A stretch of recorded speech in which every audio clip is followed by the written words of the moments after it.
So what's up, everybody? It's Richard here at the world famous Gas Monkey Garage, and we have a treat for you today. And it's going to be a walk down memory lane. And I got to tell you, it's been a long time coming.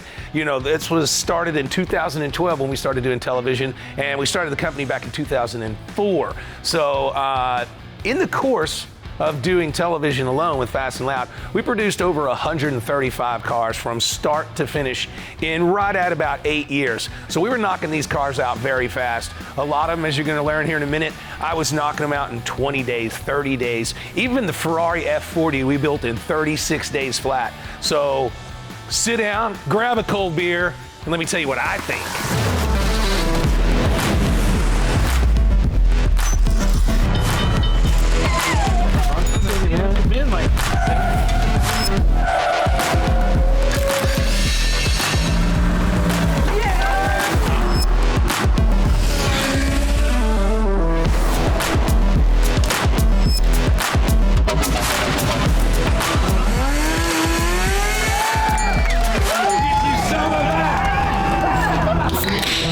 We're going to grade this on not necessarily like this was the first car we built or second. We're not going in numerical order. We're going in a random order. And we're going to start with like the Holy Grail.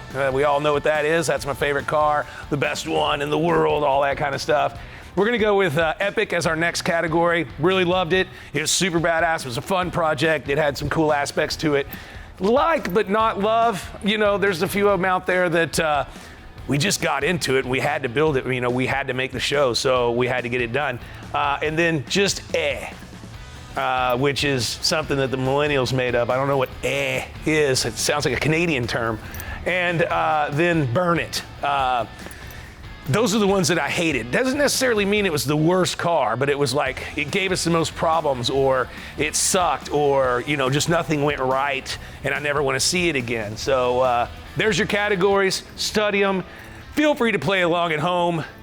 And let's get rolling. Okay, so the 1931 Ford Model A was, by coincidence, the first car that we built on television.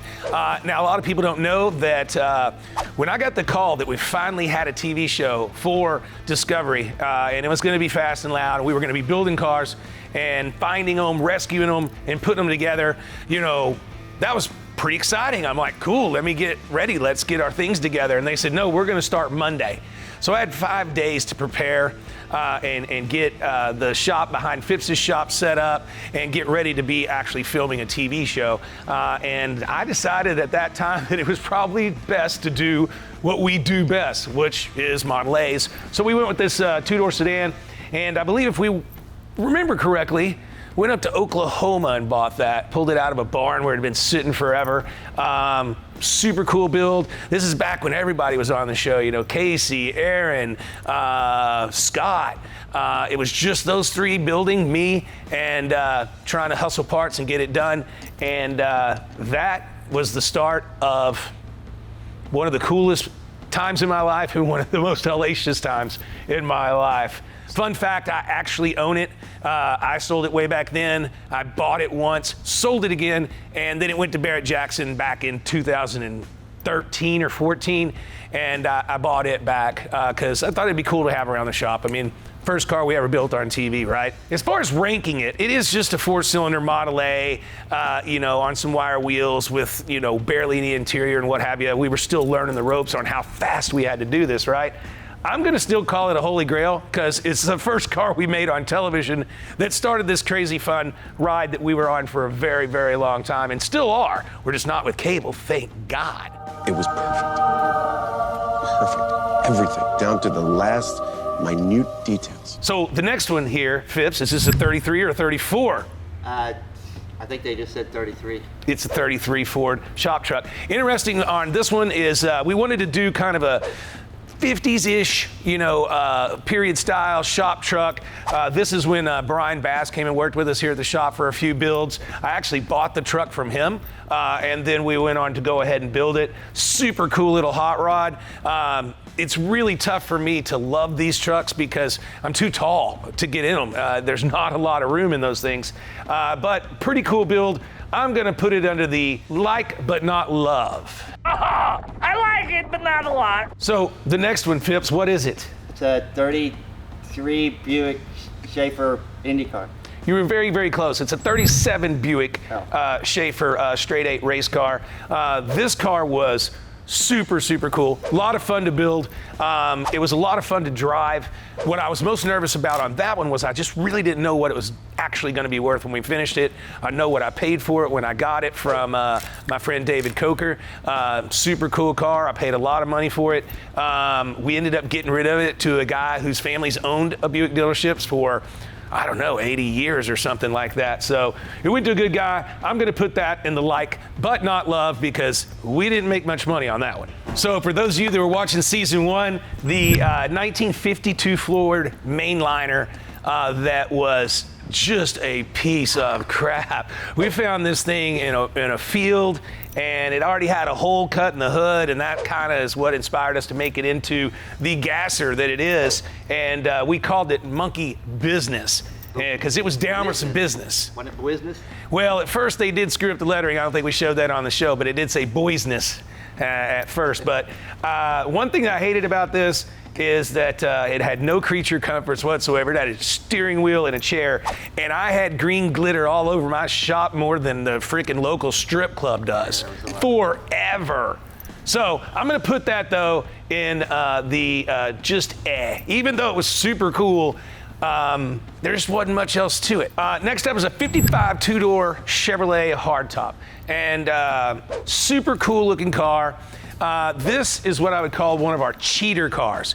Every once in a while, we were running so fast that we had to get a car in here and get it done quickly. So we had a car that we kind of massaged in. We did some paint, we did some interior, we changed out the motor, we changed out the wheels and tires and brakes, but it wasn't as in-depth as a lot of our cars. Now, Discovery called this one of our best builds ever. I'm gonna say absolutely wrong. No way. We have a bazillion times better builds, and also because of the fact that we did not make a whole lot of money on that one, if I remember correctly, I'm gonna put that one in the burn it category.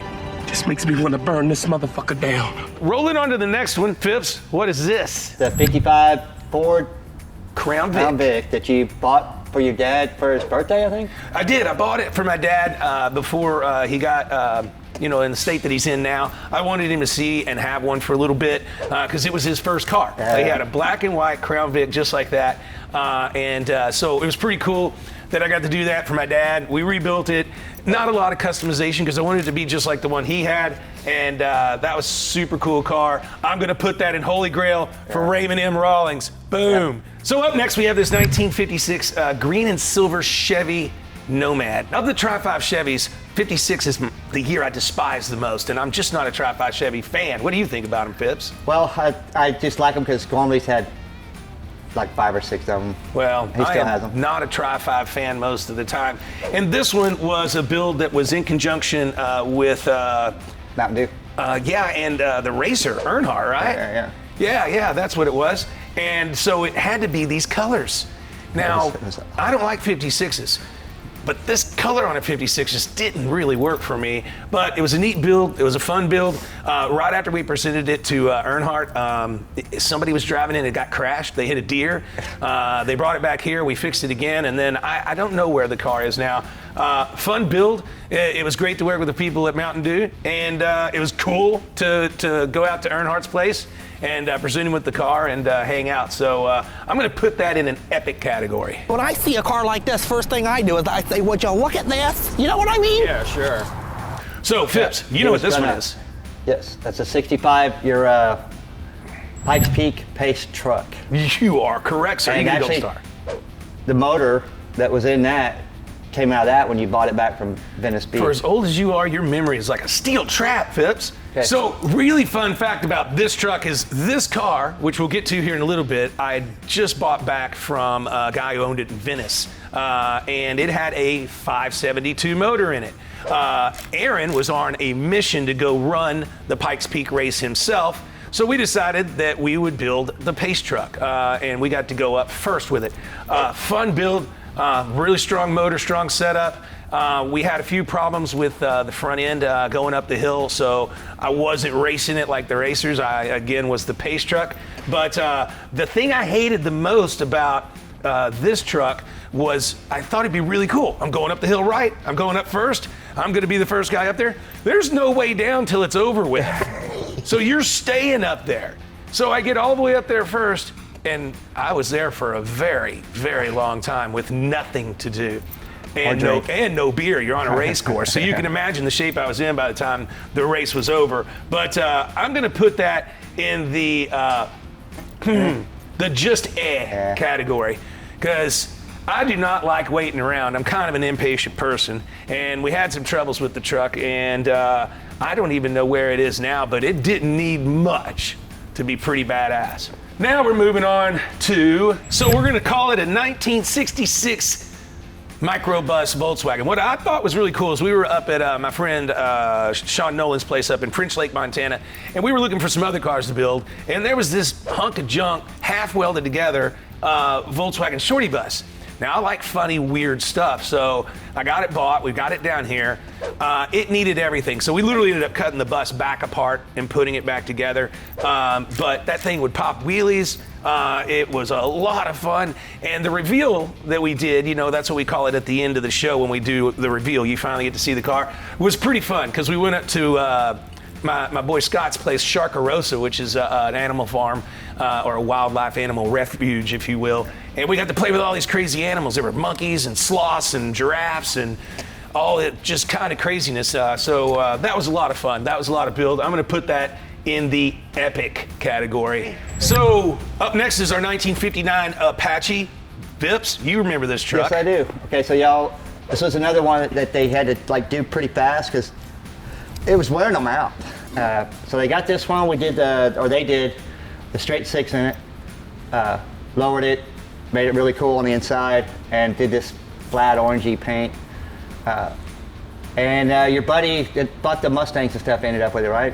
Yeah, that was the first time I did business with Justin and the boys from Longview. He bought the truck at an auction, and it was a lot of fun. We got to play with horses. They stuck Aaron on a tiny horse, I think, or maybe it was me, I don't remember. But that build, I think, was like our second or third. It's probably our third build. I'm going to put that in the like but not love category. So up next, we have the 62 Ford Sunliner convertible that I thought was just a great little car.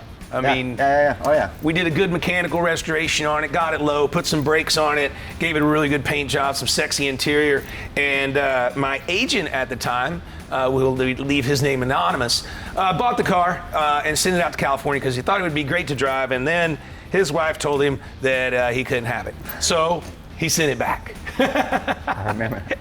Just busting your balls. It was a good little car. Yeah. I'm gonna still put that in the like but not love. So next is a vehicle that was the bane of my existence for a while, right before the television show started. And this is our 75 Chevrolet Caprice, four-door, little old lady owned, drove to church and to the parking lot at the grocery store. And we decided that we were gonna run the Bull Run one year, maybe back in 2008 or 9, I don't really remember. And so we built this car to be like an urban assault vehicle. We put all Cadillac Escalade motor and tranny and set up in it, big brakes, lifted it up high. I think at this point it had 24-inch rims on it, which later we replaced with 15-inch Steelies and BF Goodrich TAs on it. But that car spent more time on a trailer or a tow truck than it ever spent on the road. That was one of the first ones I worked on for y'all. It was just chaos. We were cutting edge back then. It might have been even more like 2005. I don't remember. But it was all electrical. So it was always electrical. It was always electrical. But that car did leave us stranded quite a few times. But it was pretty impressive that big old 6,000-pound green pile of junk would get on down the road at about 150, 55 miles an hour. A lot of fun to drive, and we had a lot of fun with it. I don't ever want to see it again. If you own it right now, good luck to you. And I'm going to put that in the epic, because I did 3 rallies with that car and I had a damn good time. So this next one is the 1953 Woodill Wildfire. Now, the deal with that was you could buy a kit, and it was a Woodill kit, and then you could put whatever you wanted to in it. Some cars had little Ford flatheads, some cars had 289s, or small block Chevys. It really was whatever anybody's rendition was. Dennis found the car, told me about it, wanted to split it, and I didn't know. I was like, well, it's a car we can build, and it's got a cool story, so there you go. We did go on to set the Woodill world record at auction price. So that car made a lot of Also- money. So I'm gonna put that in the just because it was just a weird car and it didn't really do anything for me. So, you know, it's not always about the price or the money. It's also about the cool factor of the car. And, you know, so there you go. Okay, so everybody knows that I am a Miller Lite drinker, and Miller Lite used to actually sponsor me. You know, they give me a little bit of money, give me some beer, you know, which I thought was very cool because I always had a Miller Lite on the show. Yep. Well, one day they just quit paying me, so I thought I'd be a tough guy, and I talked to Shiner Bach, and they wanted me to build them a truck, and I said, hell yeah, let's do it. You know, if you're going to pay me some money and we can do some business together, no problem. So this is a 1959 Ford, one of the most awesome trucks that have turned up out of here at Gas Monkey Garage. It was clean, it was perfect, everything was sanitary, it was where it was supposed to be. I believe it's still in the front window of the Shiner Bach facility down in Shiner, Texas. Really cool group to work with, and it was a lot of fun. I will put that, where do you want to put that one, Phipps? Well, I really liked it because it actually drove really nice. So I'd have to put it up in the Epic one. All right, I'm going to let it's still Phipps being- pick one. So this is a 1963 Cadillac that was just so clean. I was there buying a different car. I tried to buy this car. Yeah, I was in a town called Hondo, Texas, which I thought was just the funniest thing on the planet. And it was just clean, nice car. So we've got it back here. Mike Coy actually had some wheels stashed away at his shop that he was going to use on a project. I talked him out of them, and we just slammed it, put it on air ride, cleaned it all up, detailed it up, and just made a freaking kick-ass weekend cruiser. The couple that I bought it from in the beginning that didn't want to sell it actually came back and bought it again. So they were so in love with the car, and when they saw what we did with it, they wanted it back. So as far as I know, it is back at its home in Hondo, Texas. Oh, you made it dependable again. Yes. So on this one, because I have done this many times and sold the car and regretted it and bought it back, I'm going to put this in the epic category because it was just super clean and sexy. So Phipps, the Hypo Hauler, Yeah, that was really a fun build. was an awesome build, and it was our second build for Hot Wheels. What was really cool is that with the Hot Wheels packages, they didn't make a car and then somebody like me or another builder go and try to make that car real. They challenged us to build a car that was capable of being shrunk down to be a Hot Wheel and still have all the sexy stuff and sexy characteristics of being a Hot Wheel. So I was pretty stoked on this. We did move the wheel wells back and put a bitchin' motor in it. This thing was center steer, your 2 passengers sat on the side of you, and we took it out and presented it to Hot Wheels. And it's been a Redline Hot Wheels, which I believe is real special. You have to be a member or something to be able to get one. And they're still out there. You can find them on eBay. But that was a super fun build. I was glad to be a part of the Hot Wheels family, you know. What was your chroming bill on that car? It was a lot. Yeah, it was. It was really a lot. Hot Wheels car, you know, I grew up, you know, I was born in the 60s, so I had every Hot Wheel there was to man, you know, in the 70s. And to get to build one for Hot Wheels, boom, that goes in the holy grail. So this is a car that we just recently made for a company over in Spain, and they were going to be making some co-branded hair products for Gas Monkey and their company, Beardberries. They challenged us to find a 1967 390 S-Code fastback. Those do not grow on trees, guys and girls. As a matter of fact, back then, black Mustangs made up about 5% of the total manufacturing number, so finding a true black one was hard. But it was a fun build, it was a great build.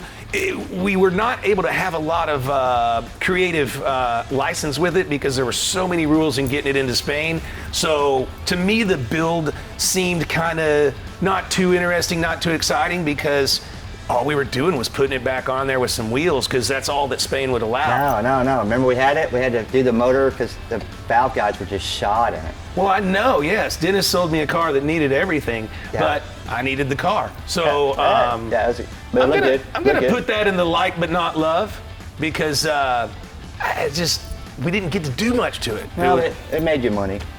Well, it made me money, plus I got to go to Spain for a week and hang out. Next up is my boy Todd Graves that owns Cane's Chicken Fingers. If you haven't had those, you're missing out. He's got, I don't even know, 800 locations now. Wink, wink, nudge, nudge. Shameless promotion for Cane's. But he challenged me to build a 67 Cadillac convertible. with the Canes colors and something that he liked. He wanted to tour it around. Todd's like me. He's very good with the employees, always wants everybody to have fun and be involved in stuff, and wants to take care of them. So he used this car as promotion to go to all the stores and hang out with people and take them for rides and take it in parades with the local store managers and workers and stuff like that. So that car really, really turned out great. And so great, in fact, Still has it. that he asked us to build him a bus. It's right over there. I don't even know if you can see it, but we're building it. It's happening. I'm going to put that in the epic category. Okay, you don't What? remember all the problems with that car, do you? Getting it done? Remember the motor had to come out of it like twice? The seats were too high. Well, Phipps, those were problems that they had back here. Oh, I thought I was rating these cars. Well, okay. Epic it is. So, what did you think about our 4x4 camoed out monster truck Camaro, Phipps? Well, I remember when you got it, and no, it was done really bad. The work was done really bad. This was some backwoods cowboy engineering. I don't even think they had a barn. I don't even know if you can use cowboy as a descriptive anymore. I wanted to say hillbilly, but I know that's probably wrong. Anyways, was in Arkansas, wasn't it? Yeah, the car was in Arkansas. I bought this car 100% because Aaron hated it. Yeah. It's the only reason I bought it, because I thought it'd be fun to build. I thought it'd be cool. I thought it'd be something way wacky and different, which is what Gas Monkey does. But when Aaron expressed his complete and utter disgust of it, I was like, I will take it. And we went to Arkansas and got it. And we had a lot of fun. And the car really did perform pretty well. I think the only mistake we made on that car was the tires were too military grade. They were a little too hard, so it rode a little rough. So if the new owner just got a little better set of tires on it, I think that car's probably doing just fine right now. Do you remember the gas tank setup in it? That's pretty funny. I don't remember a lot of this stuff, Phipps. The guys that worked there liked it, just Aaron didn't like it. Well, there you go. There's a lot of things that I don't like either. So I'm going to give that one a just eh. The next car I am going to say is absolutely kick-ass. It's a 1967 Firebird. Butler built a monster motor for it, all the way down to the frame and all the way back up. Every sheet metal piece, everything. The car just really, really turned out absolutely beautifully. Why am I talking so well about this car? Well, number one, a very good friend of mine bought it, and it's still here in Dallas. But number two, and most importantly, without a doubt, goes into the Holy Grail category because it was the last car that we built on Fast and Loud. And actually, he drives the piss out of that thing. Yeah. I mean, it's held up really, really nice. So, last car we built on Fast and Loud. Now, I'm not being super negative because Discovery got us where we are today, and it was a group effort, but it was freaking hard. So I was glad to finally be done. So that's going in the Holy Grail right there. Last one made for television. The next one is absolutely one of my favorite builds. The shop was on fire for it. It was my idea to call Discovery because I knew they were fixing to do another biker build-off, and they had Jesse James and Tuttle Sr. and Jr. who were fighting at the time, so they were going to be doing their own bikes. And I wanted to build a chopper the way they used to build choppers. I didn't want to be one of those shops that, buy somebody's frames and buy somebody's, this or that and what have you. So we actually found this bike out in a museum and got it bought. I believe we bought this from the Wheels of Time, right? Or Wheels Through Time. Yeah, did you get way up there? Yeah. I believe Maggie so. Valley? Aaron set that whole thing up and found the bike, but it got here and we literally had no time to build it because it was the last minute decision to get us onto the biker build-off out in Las Vegas. The whole time we were building this bike, we stripped down a real full dresser bike, FLA. what you would call a chop. So we choppered this bike the old school way by hand and did it right. Aaron and his team did a fabulous job on it. And then, not to talk too long on it, but I also told Discovery that I wanted to ride it there. It was the only bike that rode there. That's right. And the only one that was tagged and licensed. They said that you can't ride it. What if you wreck? What if you whatever? And I was like, then put us up there in our coffins next to a pile of parts and let's see if we win. That's part of it is if you're going to have a competition like that, ride the freaking motorcycle. So Aaron rode this damn thing all the way to Vegas by himself, hardtail, suicide shift. That was one of the coolest things I saw Aaron do. Remember the front forks only had like that much. Oh, hardly Yeah, anything. yeah. It was a bitch, and but the bike was super fast, held up absolutely flawlessly. We put it Beautiful on bike. stage with, 3 of the best builders out there, and came in second, I believe. Yeah, but the one that won. Remember that one that won? That was Junior's bike. Yeah, but It was a little weird for me, but that bike right there, Fred, had a big windshield on it. It's hanging in my shop over here, and Fred actually stands for. fucking ride every day. See? Phipps actually came up with that, and it just stuck from that point on. So if you wonder why we call it Fred, it's fucking ride every day. All right, when you're telling your kids, it's fun rides every day. Yeah, fun. But Fred goes in the Holy Grail category, absolutely the best. I gotta tell you, we were brand new on television. We only had like 5 or 6 episodes on. They put us on the stage with people that had been doing it for years and were looked up to as the best. And to just be on that stage and considered in that category was absolutely kick-ass for me. If anybody out there knows where Fred is, I would like to buy that back. I hear it's in the upper Northeast and that it's the person that won it like keeps it in their house. Super cool, but I want to buy it. So you can put it in your house? Absolutely. Okay. This next one, the 1971 Chevrolet Kingswood station wagon, AKA Ugly Kid. So the reason I like this wagon so much is because it was just the epitome of the cruiser as when I was a kid. Your parents had one of those, they threw you in, they took you to Wally World, and that was it, that was vacation. Right. That reminds me of the car that your parents gave you. Yeah, exactly. You get your first car is their station wagon, right? So But it was in really, really good Yeah, it was great. condition, Yeah, and I yeah. decided that I wanted to build kind of a 70s style blower, just trick, I don't know, side pots and Kraggers was all that I was thinking. And so that's what we did, and we ended up partnering with a good buddy of mine that owns a company called Ugly Kid, and so we put Ugly Kid on the side of it, and that's what it's known as. I think that car was super cool. As a matter of fact, we just recently bought it back. If you've been watching our YouTube series, it ended up in a collection of cars in Minnesota that I ended up buying, and we brought it back here and sold it almost immediately to. And went back to Minnesota. It went back to Sean Nolan at French Lake. So super badass. It was a lot of fun, and I even got an Ugly Kid tattoo. Boom! Look at that. Yeah. Explain what Ugly Kid was. Well, the story of Ugly Kid is that it's about, everybody's different, but we're all the same, and bullying will not be tolerated. So go and see their website. It's pretty cool. They did a lot for kids. I'm going to put Ugly Kid in epic because it was just so different and so cool, and it also went on to do a lot of good for Ugly Kid, and also ended up buying it back. So, I must have liked it. So, you know this truck. Yes, I do. So this is a 1968 Ford F100, aka Frankenstein, on the Fast and Loud show. This was Casey's personal truck. As a matter of fact, Casey has owned this truck since he was in high school, and we decided to take it on as a shop project and build it. I will tell you that is probably the 32nd time that truck has been built. Yeah, and it's happened since then. And it's happened another 20 since times since then. He keeps taking it apart and improving it and taking it apart and improving it. And I haven't seen it in a while, but I have seen it online. And I mean, it is. He can drive the wheels off that He thing, can yeah. drive the wheels off of it, and it is freaking badass. Yeah. It's probably the world's most expensive 68 short bed because with all of its renditions and the many times that it's been built, I would assume it's worth $2 million, maybe more. And but that was Casey's truck. He met his wife with that truck, had their kids with that truck, still owns that truck, and that is super cool. I want to say he's even painted it again. Oh, he's painted it several times. So there you go. We'll give Casey's truck an epic. Yeah, that's a good one there. So Phipps, the old Copper XL.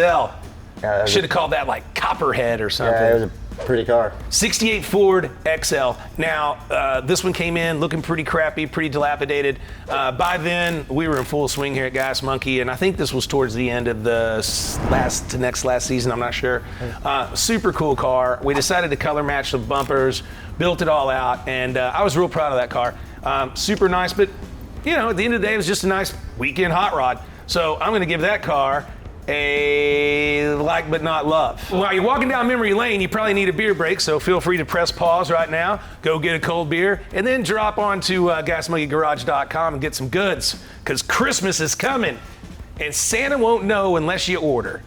Or, I'm sorry, write a list. So, Phipps, what do you think about Hot Wheels #1? Yeah, that was, okay, so if y'all don't know, Hot Wheels don't really make cars that a garage built. Okay, so when he got with them, that was one of the first ones that an outsider built a car for them, and then they made the little car. So when we got this was a black 427 4-speed Corvette, T-tops, all available options, super nice car to begin with, and then we decided to tear it apart and make the Midas Monkey.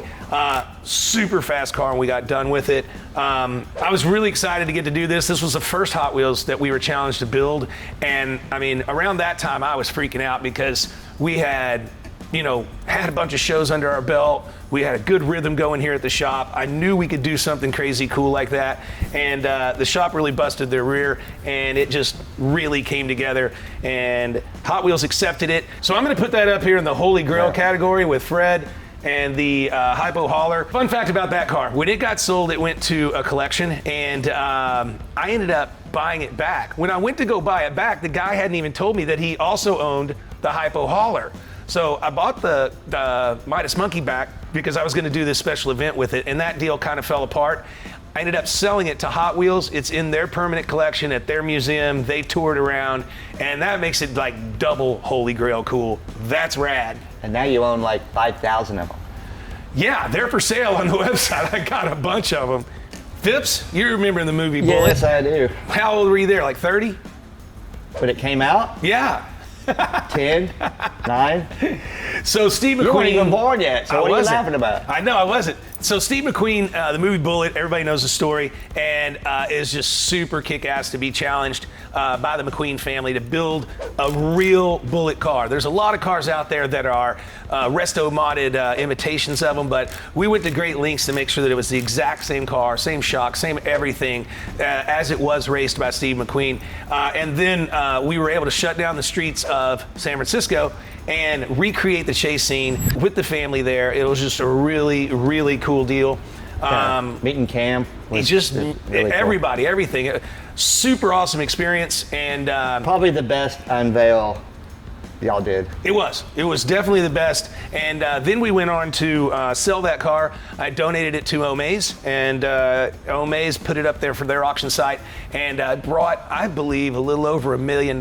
So really? We did a lot of good with that car, helped a lot of people and a lot of charity. So that car is definitely a holy grail. Oh, 71 Challenger in green, my favorite color. Black, my other favorite color, with an actual Hemi motor current model in there. When we built that, I would say that probably got the 392 Hemi, if I remember correctly. Yeah. That was when I first started working with Dodge and doing some fun stuff.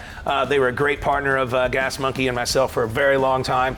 And we're still doing some fun stuff. Stay tuned for that. But this car was just absolutely cool. Resto modded all the way, new drivetrain, new transmission, big wheels, big brakes, all the fun of looking old school and all the fun of being brand new. So super cool car, definitely in the epic category. I like it. This is Kurt Busch's 1972 Pantera. Now, this one came about because he reached out and wanted us to build him a Pantera with a Coyote motor in it, and we were definitely up for that challenge by then. We were kicking on all cylinders, so we ended up putting that car together with some help from his race team. They came here once, we went down there once, and he pulled a lot of favors with the people he knows for suspension and brakes and what have you. And that today is one of the most badass Panteras out there. I actually asked him if he'd sell it. He told me, hell no, no way, never. But super cool. It was painted blue, but that's because he wanted it to be blue. Everybody knows I hate blue. But that's definitely going into the epic category because we were one of the first ones to do that with the Coyote motor. I was pretty stoked. The 1972 Buick Riviera was going to be a crowning achievement here at Gas Monkey Garage. It was towards the end of filming. There was a lot of chaos going on. There was a lot of just turmoil in the shop, and it got together. It never ran. We've got a hellacious K-Tech motor in there, like 1,100 horsepower, 8-speed automatic rear end. We've got just unbelievable parts. Yeah. we decided. What do they call the rear end? Chris Austin's chassis works was all that stuff. I don't know what to say about that car. There were a few things on it that got done that I didn't like, so it sits right outside my office over here as an example of when you're not watching your people close enough, and they're also stressed out and tired. And so it just kind of got put together. I haven't decided if I'm going to finish it. If I do, I got to kind of start over on the chassis work. The parts are great, but it didn't go together the way I wanted it to. I'm tempted to say burn it. All right, Phipps, what about our step band? You saw that. Yes, I did. It was a very tough one. It was freaking cool, though. I mean, there were like 7,000 rivets on that thing that had to get buffed and polished. But it was an idea that I had because I'd seen some people building like patinaed ones or kind of beat up ones or rat rod ones. Every car and show. I wanted a really kick-ass one that was done. And so I like that truck. It's super rad. It was tubbed and it was, it's definitely, it should have been a keeper. I could have it back. I know where it's at. But I'm going to put that in the like but not love.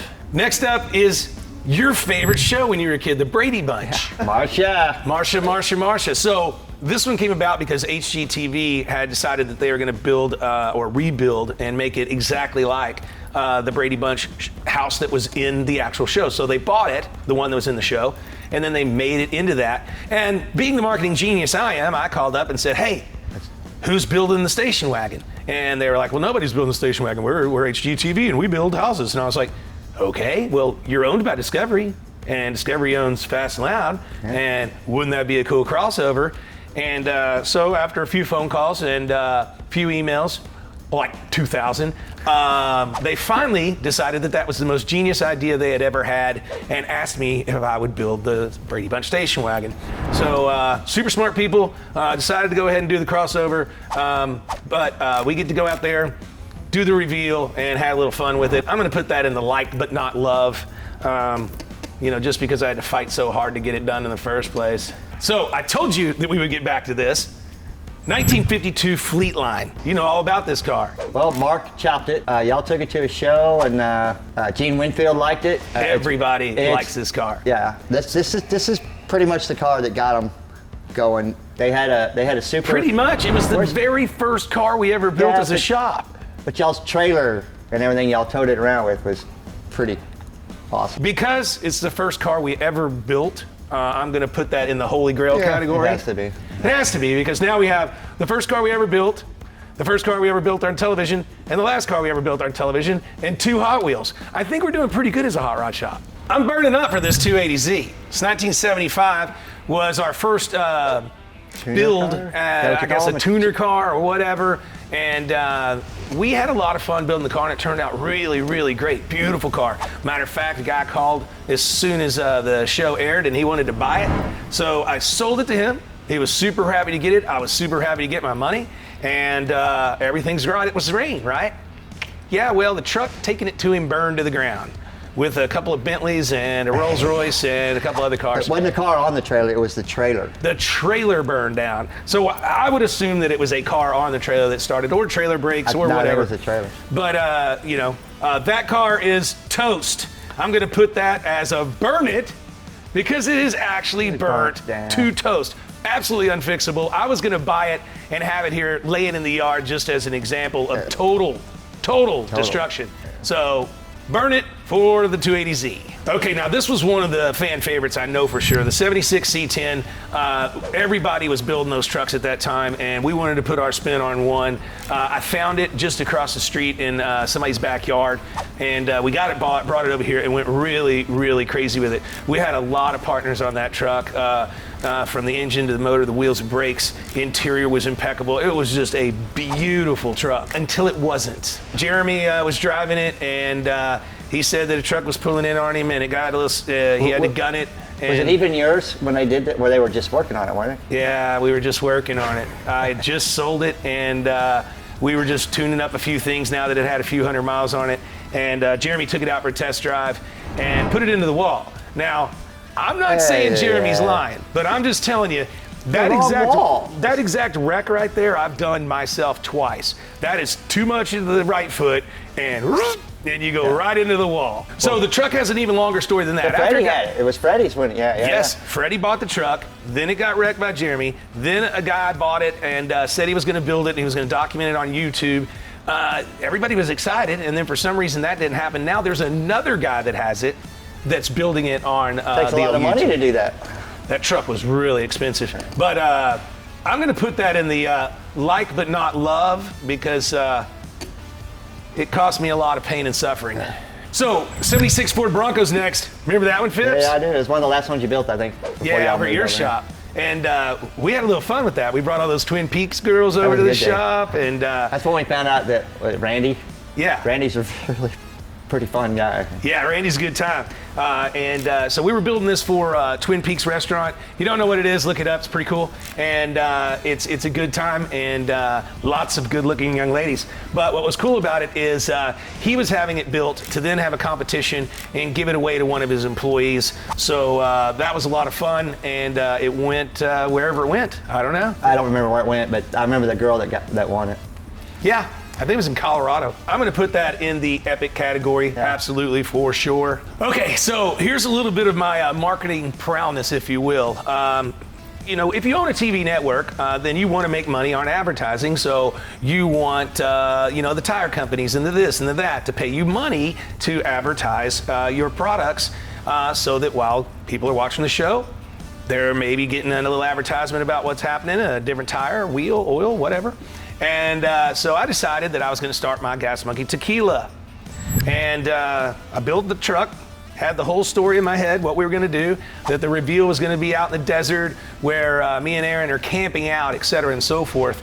And I kind of flipped the switch on him at the last minute, had it all stickered up with Gas Monkey Tequila because I was planning the episode to air on the day that I launched my Gas Monkey Tequila. The other thing about a network is they don't like to go back and spend more money to do something else. So they just rode with it. So I launched my tequila on my show that I don't own, on a network that I don't own, for free. Yeah, that was good. So I like that one. It's pretty cool. We still got it here. A lot of people love it. And for those of you that love the tequila, it's coming back here in second quarter of 2023. Because we still have it. That will go into it's a holy grail. It's probably one of the only things I got over on Discovery for. I mean, they nailed me on everything. Okay. Yeah, it's going on holy grail. Nope. I don't know about all that other stuff. All right, now this one really hits me in the old soft spot. My buddy Jay Ricky wanted a Bandit TA. He wanted me to deliver it in a certain amount of time down in New Orleans. And he knows the show. He knows what we do. And so he was having a little fun with me by telling me he had to have it on a certain day and all this kind of stuff.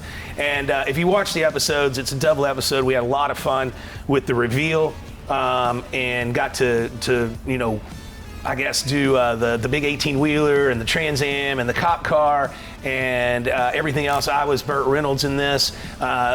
Chrissy was Sally Fields, and Aaron played the truck driver. Absolute coolest thing about this was I got to work with Burt Reynolds. Yeah. I mean, that... Actually go to his house. See all his memorabilia, talk to him for a while. We were there for about a day and a half. And if you grew up when I did, with all the movies, Stroker Ace and Smokey and the Bandit and Cannonball and just a bazillion of them. I mean, Burt Reynolds to this day is still my hero. Yeah. And to get to work with a legend like that is just absolutely unbelievable. A lot of people probably don't know this because we didn't do it on camera, but Burt went into his house and came out and had a hat, like a hat, if you know what I'm talking about. And he goes, I didn't know who I was going to give this to. And I had goosebumps, all right, because I'm like, I can't take the hat. That's the hat.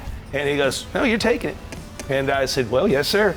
So I've got Burt Reynolds' hat here on display at the Monkey Trap. And, to get to work with him that closely and to have that kind of impression on him was really, really cool. Yeah. The Smoking the Bandit Trans Am goes Holy Grail, as far as I'm concerned, can be the very first Holy Grail. What do you think about the Hell Scout, Phipps? That was watching those guys build that's a true awesome hot rod right there. Well, we didn't get to do a whole lot of sponsored builds like some of the other shows where there was always a sponsor.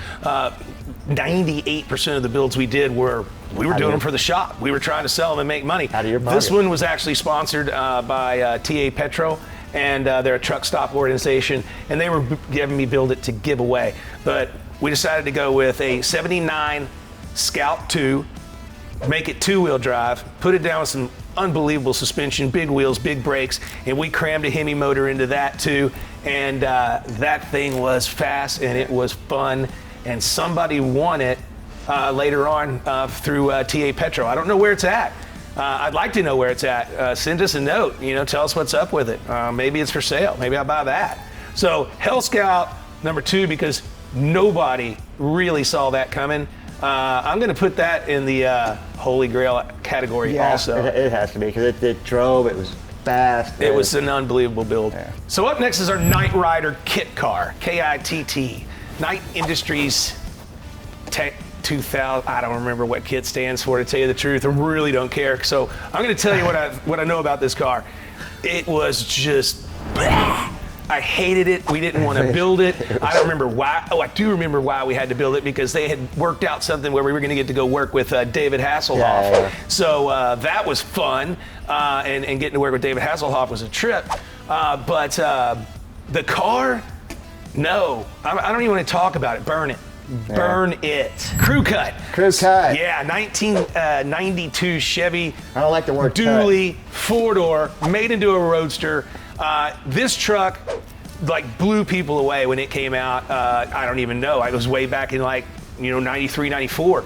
It was in every magazine on the cover. It was in every wheel catalog. It was just the amount of time and effort that the guys that built it put into not only building the truck, but doing the paint and everything else was something that wasn't quite really being seen at the time. So that was a famous truck. It wasn't far from here, was it? No, it was only about a mile around the corner. I was driving, and there were some doors up, and I saw it. I just saw it up in the back of the warehouse, just caught a glimpse of it, and I drove up closer. But you remembered the truck when... Oh, I remembered the truck, because the guy that owned it at one point lived in my neighborhood. Oh, wow, yeah. So I used to see it a lot. Yeah. But anyways, I came back and I tell the guys about it, and they're like, "You found crew cut? Well, you gotta be lying." So it just blew the guys away that we found that truck. And got it here, and it was actually, paint was in really, really great condition. It needed everything else. Yeah, so, that was the only thing there was. Yeah, that's about all there was. So got it bought, got it back here, put it together, and they had to do a lot. That was they just fun. They made it a really nice truck. We probably won't sit in a warehouse all dilapidated ever again. No. I sold it to a real enthusiast that knew the truck, had been looking for it for a long time. Yeah, they're still. He owns a jewelry store down in Orlando area, I think, or somewhere down in Florida. Shunt is the last name. But super cool cat. And that I'm going to put in the epic category because it was cool to bring something that was that famous back to life and put it on the road. So the next one, epic all the way, 2005 Ford GT that was crashed. We went through it top to bottom. Outdid themselves. Bigger everything, better everything. Plus worked with Penske and put a one-off air ride system on it. A lot of people don't understand or don't remember or don't know yet that the GT40 was based because the top of it, when it was there, was 40 inches. Ours would have been about a GT37 because we were dropping it like it's hot. But the car was just unbelievable. I had intended to never sell it, but when you're building a business, you sometimes you need more money than you need belongings. Yeah. So I sold the car at Barrett-Jackson for not enough money, and in today's world, for definitely not enough money. That car's probably worth at least 150 or 200,000 more than I sold it for. Yeah, that's not the one that burned. That is not. Wasn't it Reggie Jackson that ended up with that? No.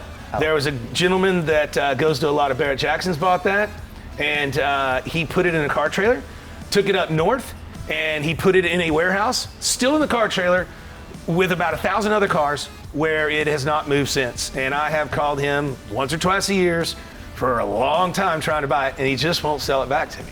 But he won't even take it out of the trailer. So if any of y'all know that collector that has my car, tell him I'd really, really like to have it back.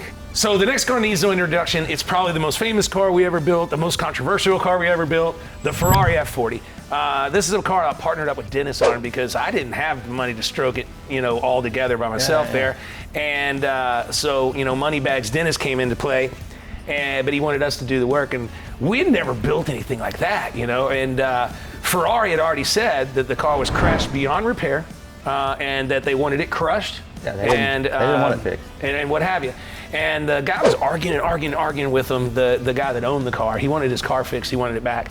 And so as the story goes, Ferrari finally said, okay, if you send it to Italy, it'll take us at least 3 years, but we think we could fix it. So he got mad and sold the car. So car ends up here at Gas Monkey Garage, and I'm like, hey, if man built it, man can rebuild it, right? Sure. So we've got Anything can be fixed for the right amount of money. Yes, this is correct. But Ferrari even went so far as to quit shipping in F40 parts when they found out that we were going to repair the car, and especially repair it on a TV show. So, it was a little bit of a hassle, but the team pulled together. Stewart's Paint and Body got it on the frame table. Everybody was just humping on all cylinders. Mike Luongo went through transmission, motor, everything. Penske worked with us on suspension. We changed the turbos. Y'all took HRE it down built us every nut and bolt. Yeah, HRE built us a custom set of wheels for it. At the end of the day, I said it then, and I'll stand by it now, we built a better, faster, leaner, meaner Ferrari F40. It was the only black one, right? No, not anymore, but it was At the pretty time? controversial that we painted it black because all F40s were red. But it did have red original paint because where it says F40, we taped that off and left it on there. Okay. So I was able to say that it does have some of the original red paint, but we built that car all the way down to the last denominator, the last screw, the last bolt, and we did that in 38 days. So Yeah, that was a big deal. 3 years my rear. Don't get mad at me. I like Ferraris. Where's that car? So yeah, it's a holy That's grail. definitely a holy grail. It's but the only car that they actually made a poster. Yeah. So a lot of workers and a lot of help and a lot of shops went into helping us get it done. So I want to thank everybody that was involved with that project. It was fun. And Ferrari, don't get mad at me for building it. And please sell me an SP1 Monza. I would really like to have one. He owns 3 No. Ferraris. You're He not owns 3 supposed to- Ferraris. You can't tell them that. Wouldn't that help? Man, okay, I own 3, but you're telling everybody. They see it every time they come over here. What do you think about those right there, Phipps? Well, I did like those, and it was really cool to see that, especially in the commercial, because you see the 2 back there, the first 5 ever built. These are Firebirds number 1 and 2 out of the first 5 that were built. They were campaign cars. They had some options that didn't make it to the actual production cars, and might have been one of the better profitable deals that I did. We bought those cars up northeast. Somebody else had found them, knew what they were, stuck them in a barn with all their assorted parts. So these cars were numbers matching, killer dealer cars. And, we sold them for $685,000, I believe it was. Then that person stuck them up for sale at an auction. And I happened to be standing there. I bought them back. Yeah, I remember when you had So them. they stayed here for another couple of 3 years. And I thought they might go up in value, but when I sold them, truth be told, they sold for the same money that I paid. So I guess that's about what they're worth now. But Firebirds 1 and 2, I'm going to put those in epic. Pretty cool stories. The CJ for the Gary Sinise Foundation was a really cool project, especially being that my best friend Dennis Collins owns Collins Brothers Jeep. He was instrumental in helping us with anything parts-wise, et cetera, and so forth we needed. So it did go to one of the big auctions. We put it up on stage, and it sold for $1 million+. It was nuts. It was unbelievable. And then you know what that person said? Sell it again. Oh yeah. So then they sold it again. So, my claim to fame on that was that we were able to raise so much money for Gary Sinise's foundation, but also that my best friend and confidant, Dennis Collins, who's been doing Jeeps for 35 years, I own the world record for a CJ, Dennis. The world record for a CJ's sell price. Sorry about that, but you taught me too much. Rank that in the Holy Grail because it is still the world's top seller for total price at auction of a CJ Jeep. So our nostalgia rat rod and bike and trailer setup was something that was near and dear to me. I sold that setup in pieces back in 2004, 5, 6. David Coker, who owned a wheel company called Nostalgia Wheel, came to us, and he wanted my car that was just like that, but I just sold it. He was at SEMA, I had it, and then somebody else walked up and bought it, so he goes, well, can you make me one? So we made him one. And then later on he says, I want a bike to match. So we made him a bike. Another year later, he wanted a trailer to go with the bike. So he had this big setup, and it had all of his custom wheels on it, even on the bike. So super stoked that he had it. He used it for a lot of marketing campaigns, et cetera, and so forth. And here's something you don't know, Phipps. I got a call from David that said he wanted to sell the motorcycle. And I said, well, why? And he goes, well, I got a big wheel order coming in. I got to, put together some deals, business deals, real estate deal. I don't know, but he needed to free up some cash. And so we're talking about it. And I said, you really shouldn't separate out the package because I think that they need to stay together. And I had just recently seen them when we bought the 38 Buick. So I said, why don't you sell it all to me? He goes, Richard, you know how much money I spent for these? He goes, I'm never going to get that amount of money. I said, no, they're not worth what you paid for each individual piece, back when we built them. That's the story of hot rods. And so I was thinking about it while I was talking to him, and I said, well, I'll tell you what. I said, when you gave me the work, David, I needed that work. I said, it's what helped me in there and make payroll and stay in business and everything else. I said, so things are going good. I got my TV show. I got everything going that I wanted to. And I said, so I'm going to give you what you paid me. And he was like, are you kidding me? I said, no, I think it's the right thing to do. And, so I believe in a little bit of karma. I had the ability to return the favor. I'm proud of that. And they all sit here. I think we got the motorcycle hanging in the ceiling over there and the cars over there and what have you. So super cool, killer story, good friend David. And, it was able to be full circle. I'm going to put that in the epic. Super cool, killer setup. If you're over here in Dallas, come by and see it there. It's a really neat sight to see. And it's really what put Gas Monkey on the map. So thanks to David Coker. Okay, so Polaris reached out to me and wanted us to build a slingshot. Now, there's a lot of customizations on the slingshots. And I studied it for a little bit before I called them back. And I said, look, everybody's building slingshots, they're customizing them, I know what they're doing. And I said, I'll do this little challenge and I'll show up at SEMA with it, but I don't want to tell you what I'm doing and I want full creative license. And so that's when we brought on Chase, and that was his full project. And he thought I was a little bit silly when I told him what I wanted, but he got on board pretty quickly and, he built a hell of just a hell of a slingshot. We had to do a lot of modifications to it to make the wheel and tire setups work. We had to build our own rear swing arm and what have you. But we showed up in Vegas and it pretty much freaked some people out. So it was a cool build. It's fun. Still here. It is for sale. And I'm going to put that in the epic category because no one's ever done that. You don't see them. All the ones you see customized are usually lights. That's right. Remember this Camaro? It's pretty cool. It was. Now, this is what I call the cheater build because this was a watch company, Seiko, came to us and wanted us to build a car that they could use to launch a new style watch and also then give it away. And when you're doing that, I like to use new cars because a lot of times when a person wins a hot rod, they don't really know what they're getting or how to drive it or how to do anything with it. So I went with a Camaro, brand new. We dressed it out, put some wheels and tires on it, put some lights on it, did the things that their marketing department wanted us to do. It did its job, and it's a great car, and it was a fun project. But at the end of the day, it's just a Camaro with some wheels and lights and dress-up kit. So I'm going to put that in the like but not love. Shortcat, get you some of that. Now, this one was fun because the network reached out and wanted to know if we wanted to go to the big event up in Detroit, Roadkill Nights. They wanted to know if we wanted to go to Roadkill Nights. And of course we did, but they also wanted to know if we wanted to take place in some street racing where they blocked off the street or blocked off a parking lot or something. And they were gonna put us up against the guys, who are those dudes? Roadkill, dude. Oh yeah, Roadkill. Okay, so anyways, they're known for finding cars, getting them running, getting them driving, not really worried about the aesthetics of it, but more of the performance of it. I wanted to build something fast and something that was, had some aesthetically pleasing features to it, but was also super fast. Right. And I called my friends at Dodge and got a hold of a brand new Hellcat, which at the time was pretty hard to do. And no one had built one that was standalone yet. So Dodge even told us that, how are you gonna get it to run? How are you gonna get all the codes going? We were able to do our magic here at Gas Monkey and get it done, and that car was freaking fast. And we beat them in the race. I thought it was super cool, and we had a good time doing it.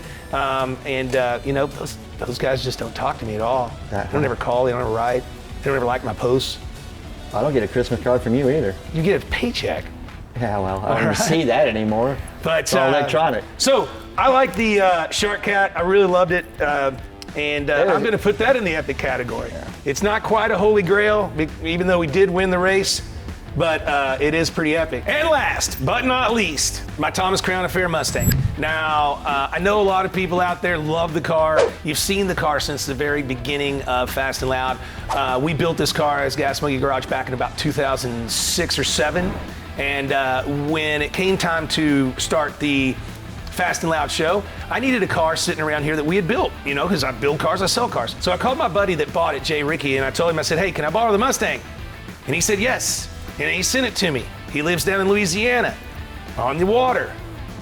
And in 6 years, he had put about 40 miles on it, and it was crusty and salty, had bad gas, didn't run. So I called him up and told him what a really, really bad, shitty car owner he was. And he agreed and told me that we'd work something out, so I ended up getting the car purchased from him.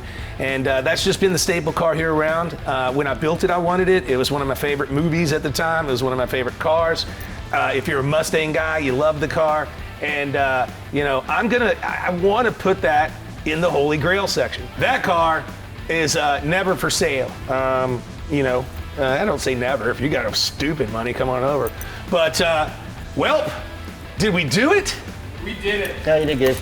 All right, so we got a bunch of Holy Grail cars, a bunch of epic cars, a few burn it, and a few just as, and some likes but not loves. So I want to thank you, Phipps, for being a part of this. You didn't add or delete anything. You were just kind of there. Yeah, well, they told me to sit here for some reason. All right, well, I appreciate that. But there you go. There's just 50 of the over 130 cars that we built in Fast and Loud. We ranked them as Holy Grail, epic, like but not love, just and burn it. Yeah. So there's a link below. Click on that and tell us what you think your top 3 cars are and why. So get on there, see what you like. I got to tell you, that's a lot of Holy Grails for one shop. Those are some amazing cars, and I couldn't be more proud of my team and teams that we've had along the way. Yeah. And even thanks to you, Phipps. It's been a fun ride, dude. Hey, man, if you hadn't rented me your shop way back when, who knows where I'd be? Probably right here. All right, I'm going to get more beer. Thanks, guys.